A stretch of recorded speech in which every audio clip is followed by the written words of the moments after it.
to another episode of Badass Unscripted. You having a good week? Well, thanks for tuning in. I have almost an embarrassing story to tell.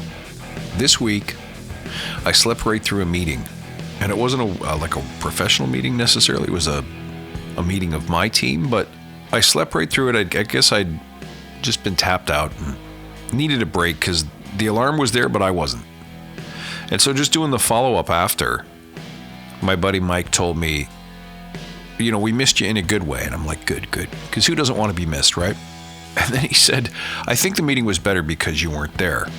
So who wants to hear that? But what he meant was, I'm not a good passenger. I got to take the wheel. I love to lead. I love to run things. I love to be heard. So when I'm in a meeting, I'm going to do my share of the talking. And apparently what happened was, because I wasn't there, it allowed other people to open up and take the leadership role and to drive the meeting the way they wanted it to, rather than on any kind of agenda that I might have brought to the table. Now again, it wasn't my job to lead this particular meeting, but I tend to have a strong voice. And what shows up when I'm not there is that other leaders in the room feel free to lead. I've always said shine a light on others. That's what a great Agile leader does.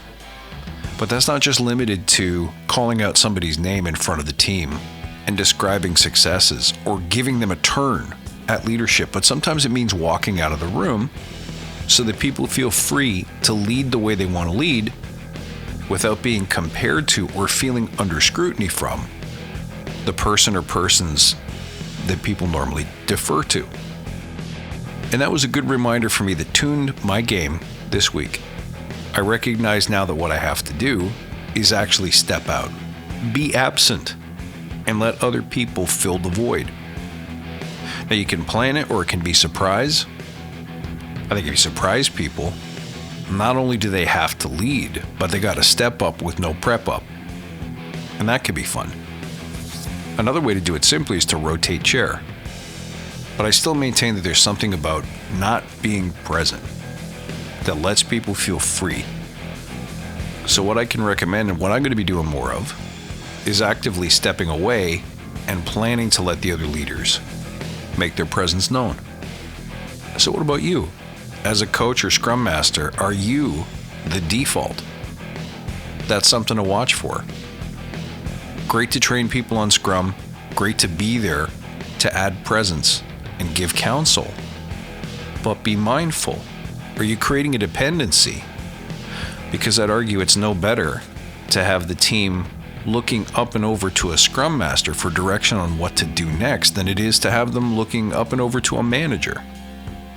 If you do that, you really haven't changed much except for the title. So that'll be my fun experiment for the next little bit, is to get up and out and let leadership happen organically to make sure that I'm breaking habits, or at least not reinforcing bad ones. Try it too. Let me know how it goes. Remember, guys, you can reach out at badassagile.com, on Twitter at badass_agile, and on Instagram at badassagile. Look forward to next time as always. Till then, stay badass.